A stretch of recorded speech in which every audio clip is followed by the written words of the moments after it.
teman-teman, pada kesempatan kali ini saya akan menceritakan sebuah kisah yang terjadi di negeri Andalusia yang sekarang dikenal dengan Spanyol. Pada suatu sore di tahun 1525, di sebuah penjara Spanyol ada seorang jenderal bernama Adolfo Roberto. Dia pemimpin penjara yang terkenal kejam, bengis, sedang memeriksa setiap kamar tahanan. Setiap sipir penjara membungkukkan badannya serendah mungkin ketika algojo penjara itu berlalu di hadapan mereka. Karena kalau tidak, sepatu janggal milik Tuan Roberto akan mendarat di wajah mereka. Roberto marah besar ketika dari sebuah kamar tahanan terdengar suara seseorang membaca ayat-ayat suci Al-Quran yang amat ia benci.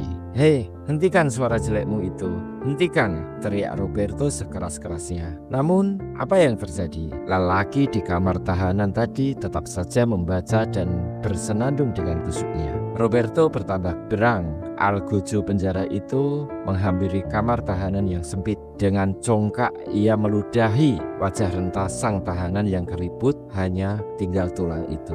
Tak puas sampai di situ, ia lalu menyulut wajah sang tahanan dengan rokok yang menyala. Tapi sungguh ajaib, tak terdengar rintihan sedikit pun tentang kesakitan yang dideritanya. Bibir pucat sang tahanan amat gengsi untuk meneriakkan kata kepatuhan kepada sang algojo. Bibir keringnya hanya berkata lirih, "Robi wa ana abduka." Tahanan lain yang menyaksikan kebiadaban itu serentak bertakbir sambil berkata, "Bersabarlah wahai Ustadz, insya Allah tempatmu di surga." Melihat kegigihan orang tua yang dipanggil Ustadz oleh sama tahanan, algojo penjara itu bertambah memuncak amarahnya. Ia perintahkan pegawai penjara untuk membuka sel dan ditariknya tubuh orang tua itu keras-keras hingga terjerembab di lantai. "Hei orang tua busuk, bukankah engkau tahu aku tidak suka bahasa jelekmu itu? Aku tidak suka apapun yang berhubungan dengan agamamu." Sang ustadz lalu berucap, "Sungguh aku sangat merindukan kematian agar aku segera menjumpai kekasihku yang amat kucintai, Allah Subhanahu wa Ta'ala. Karena kini aku berada di puncak kebahagiaan karena akan segera menemuinya.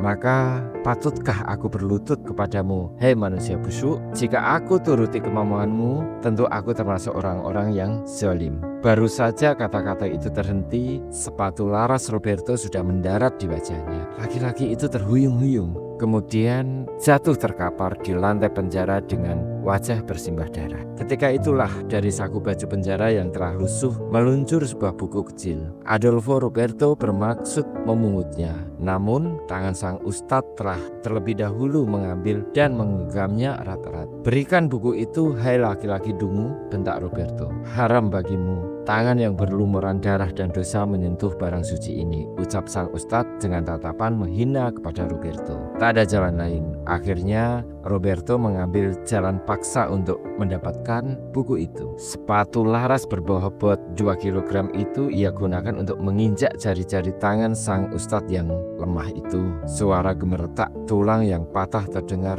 menggetarkan hati. Namun tidak demikian dengan Roberto. Laki-laki pengisi itu malah merasa bangga mendengar gemeretak tulang yang terputus. Bahkan algojo penjara itu merasa lebih puas lagi ketika melihat tetesan darah mengalir dari jari-jari musuhnya yang telah bercucuran. Setelah tangan renta itu tak berdaya, Roberto memungut buku kecil yang membuatnya penasaran. Perlahan Roberto membuka sampul buku yang telah lusuh. Mendadak algojo itu termenung dan berkata dalam hatinya, "Sepertinya aku pernah mengenal buku ini. Tapi kapan ya? Ya, aku pernah mengenal buku ini." Suara hati Roberto bertanya-tanya. Perlahan Roberto membuka lembaran pertama itu. Mendadak algojo itu termenung dan berkata dalam hatinya, "Sepertinya aku pernah mengenal buku ini. Tapi kapan? Ya, aku pernah mengenal buku ini." Suara hati Roberto bertanya-tanya. Perlahan Roberto membuka lembaran pertama itu. Jenderal Adolfo Roberto bertambah terkejut tatkala melihat tulisan-tulisan aneh dalam buku itu. Rasanya ia pernah mengenal tulisan seperti itu dahulu, namun sekarang tak pernah melihatnya di bumi Spanyol. Akhirnya Roberto duduk di samping sang ustadz yang sedang sekarat melepas nafas-nafas terakhirnya. Wajah bengis sang algojo kini diliputi tanda tanya yang dalam.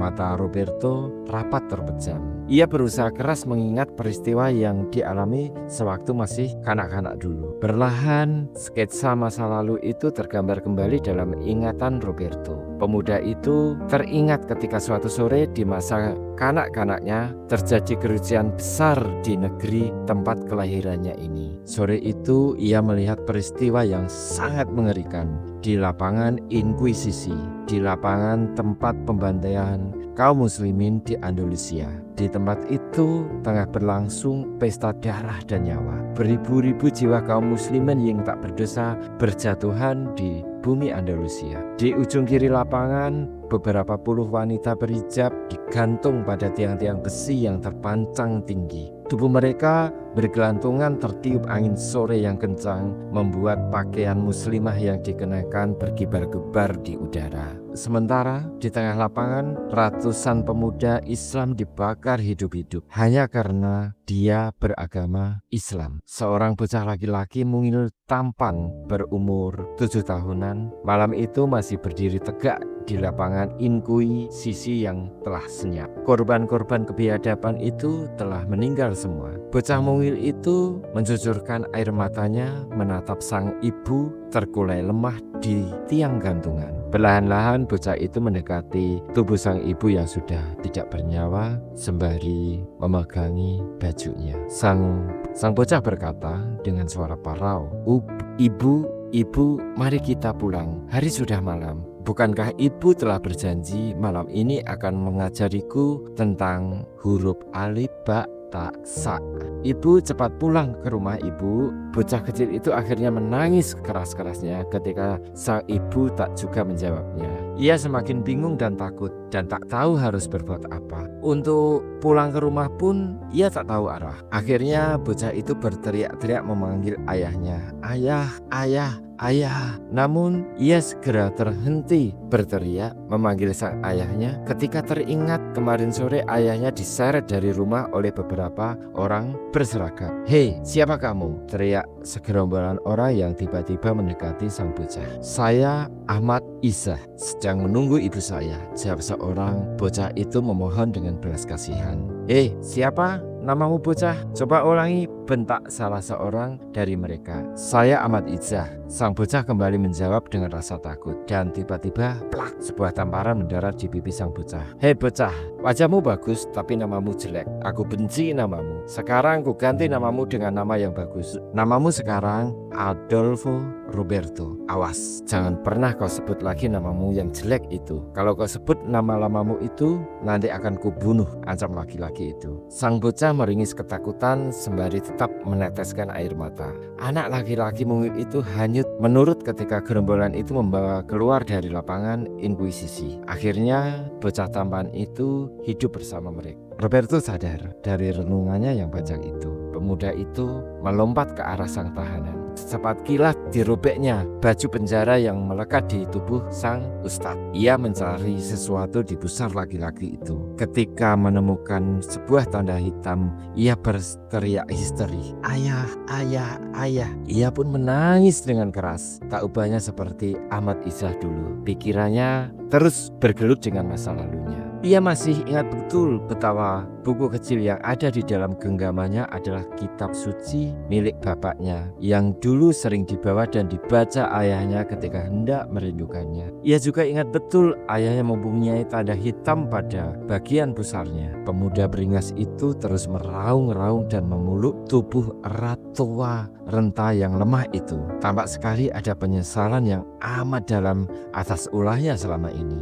Lidahnya yang sudah berpuluh-puluh tahun alpa tentang Islam saat itu dengan spontan menyebut, ayah, aku masih ingat alif, ba, ta, sa. Hanya sebatas kata itu yang masih terekam dalam benaknya. Sang ustadz segera membuka mata ketika merasakan ada tetesan hangat yang membasahi wajahnya. Dengan tatapan samar dia masih dapat melihat orang yang tadi menyiksanya habis-habisan kini tengah memeluknya. Tunjukkan aku pada jalan yang telah engkau tempuh, ayah. Tunjukkan aku jalan itu. Terdengar suara Roberto memelas. Sang ustadz tengah mengatur nafas untuk berkata-kata. Ia lalu memejamkan matanya. Air mata pun turut berlinang. Betapa tidak jika sekian puluh tahun kemudian ternyata ia masih sempat berjumpa dengan buah hatinya di tempat ini. Sungguh tak masuk akal. Itu semata-mata bukti kebesaran Allah. Sang ayah dengan susah payah masih bisa berucap,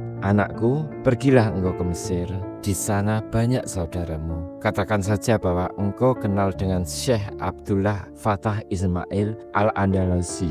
Belajarlah engkau di negeri itu." Setelah selesai berpesan, sang ustadz menghembuskan nafas terakhirnya dengan berbekal kalimat indah, 2 kalimat syahadat. Beliau pergi menemui Robnya dengan tersenyum. Setelah sekian lama berjuang di bumi yang fana ini, beberapa tahun kemudian Ahmad Izzah telah menjadi seorang ulama besar di Mesir. Seluruh hidupnya dibaktikan untuk agama Islam sebagai ganti kesalahan di masa muda. Banyak pemuda dari berbagai penjuru dunia berguru kepadanya. Al-Ustadz Ahmad Izzah Al-Andalusi, sang ulama, berpesan kepada seluruh umat Islam di dunia, jangan engkau memilih pemimpin yang zolim, jangan engkau memilih pemimpin yang suka Plot twist dari kisah ini adalah saya menjual flavor ses untuk hisap-hisap, masih kualitas istimewa dengan rasa sempurna mil. Jika teman-teman membuat rokok sendiri, maka pengeluaran teman-teman untuk ses atau hisap-hisap akan jauh lebih hemat. Penghematannya bisa sampai 80%. Hanya dibutuhkan alat sederhana untuk melinding tembakau. Terima kasih. Assalamualaikum warahmatullahi wabarakatuh.